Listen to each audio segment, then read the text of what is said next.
Jangan lupa subscribe YouTube channel Metro TV News dan pastikan untuk menyalakan lonceng notifikasinya. Pemirsa, di tengah gempuran konflik militer antara Rusia dan Ukraina, berbagai upaya damai terus diupayakan dengan sejumlah penawaran dari kedua belah pihak. Kedua negara pun berjanji akan bertemu di meja perundingan untuk kedua kalinya.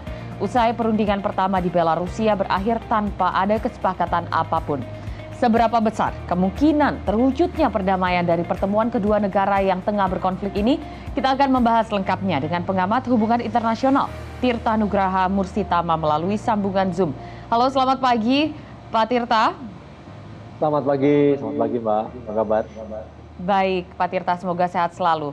Pak Tirta, setelah pertemuan pertama berakhir tanpa kesepakatan, perundingan berlanjut ke tahap kedua. Akankah ada kesepakatan damai dari keduanya?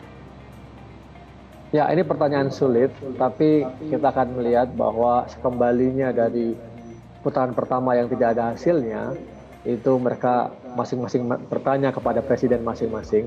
Dan saya pikir ini tergantung kepada sejauh mana kedua belah pihak akan memajukan tetap ngotot permintaannya atau ada pihak yang mau mengundurkan permintaannya. Atau kalau dalam istilah negosiasi, dalam teori negosiasi ada namanya Zone of Possible Agreement atau ZOPA.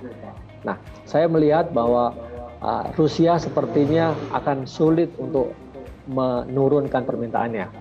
Tetapi kemungkinan dia akan terus memaksakan, dan kemungkinan dalam posisi ini Ukraina yang harus lebih mengundurkan permintaannya alias menuruti gitu ya permintaan-permintaan dari Rusia. Itu yang saya lihat ya, sehingga ada zone of possible agreement di antara keduanya bisa tercapai.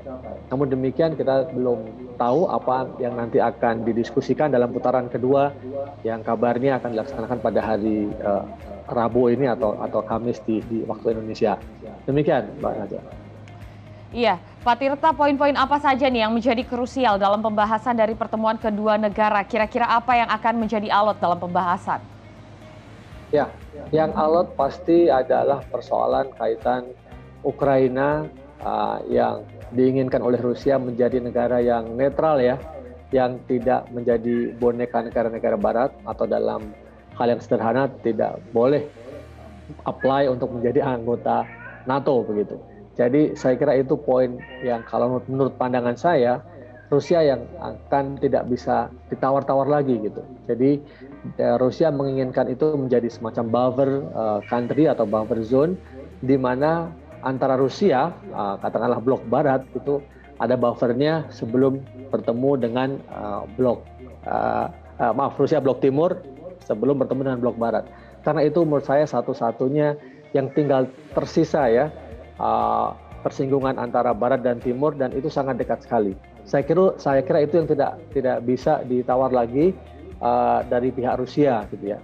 Nah, yang lainnya saya melihat mungkin Rusia masih mau menyerahkan menurunkan tawaran-tawarannya kalau yang utama tadi bisa dipenuhi oleh Ukraina. Dan tentu ya, Ukraina ini kan banyak yang membisik-bisik ya di Amerika dan negara-negara Uni Eropa lainnya gitu. Nah, kita tunggu Mbak di sini apakah memang Ukraina mau ya mendengarkan permintaan Rusia ini. Tapi saya melihat ya, Ukraina pun setelah perjanjian yang pertama atau pada saat negosiasi yang pertama pun Ukraina pun tetap meminta NATO agar permintaannya itu menjadi anggota NATO atau di udara ya, di no flying zone-nya itu dikabulkan. Artinya jangan sampai ada minta diperlindungi lah, ada perlindungan dari NATO di atas udara Ukraina gitu. Nah, ini pun menunjukkan sebenarnya secara individu Ukraina masih ingin dipayungi oleh NATO. Nah, ini sejauh mana nanti akan ketemu titik tengahnya atau ketemu zopanya itu tadi, Mbak. Oke.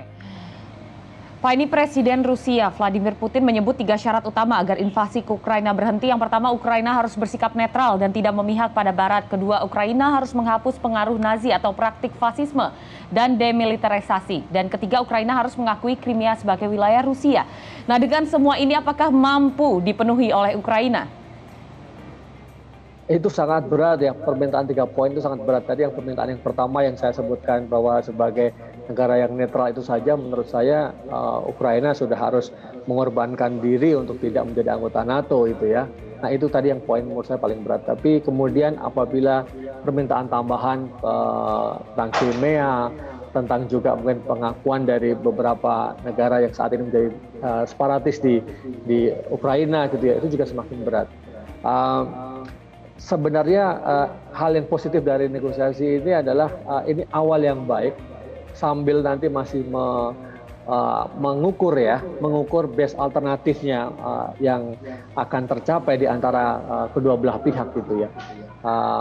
Itu sejauh ini itu saja yang bisa dianalisis dari 3 hal itu dengan kondisi Putin sebagai figur yang sangat keras ya, walaupun dia tampil dengan sangat dingin begitu, tetapi pemimpin yang sangat sulit ditebak dan bisa berkalkulasi di luar dugaan semua pihak, artinya di luar nalar perhitungan-perhitungan matematis ya, karena Putin menurut saya begitu cerdik gitu. Nah ini saya melihat bahwa upaya negosiasi ini juga upaya dari Putin untuk mengukur sejauh mana reaksi-reaksi Barat ya, terhadap tindakan-tindakan dia, termasuk dari hasil-hasil negosiasi. Kalau ini negosiasinya beberapa kali nanti deadlock, bisa jadi akan menjadi eskalasi yang lebih besar gitu ya, yang dilakukan Rusia terhadap Ukraina. Jadi menurut Anda bahwa saat ini Rusia juga sedang mengukur bagaimana dengan reaksi Barat, tapi dengan mengalirnya sanksi dari banyak negara ini, apakah akan jadi faktor Rusia menarik pasukannya? Nah, itu juga sangat tergantung dengan kondisi ekonomi yang saat ini atau sampai seberapa lama Rusia akan mampu bertahan. Saya selalu mengatakan dalam beberapa kesempatan bahwa ketika Putin memutuskan melakukan serangan terhadap Ukraina, dia sudah mengkalkulasi. Saya berpikir paling tidak dalam waktu 6 bulan sampai 1 tahun, Rusia akan mampu bertahan dengan sanksi ekonomi ini. Dan itu menurut saya justru membuat persoalan kondisi domestik ya, bagaimana menyediakan suplai kebutuhan domestik itu menguat. Tapi beberapa informasi yang saya dapatkan saat ini juga sudah mulai harga-harga mulai naik gitu ya, dan juga ada kekhawatiran beberapa warga asing yang saat ini ada di Rusia terhadap dampak perang ini. Tetapi saya melihat masih terkendali gitu. Jadi dengan kata lain, sanksi itu masih harus dilihat dampaknya dalam jangka waktu yang menengah paling tidak, karena saya lihat Rusia masih akan bisa bertahan begitu Mbak. Oke, baik Pak Tirta Nugraha, pengamat hubungan internasional, terima kasih atas waktunya di Selamat Pagi Indonesia.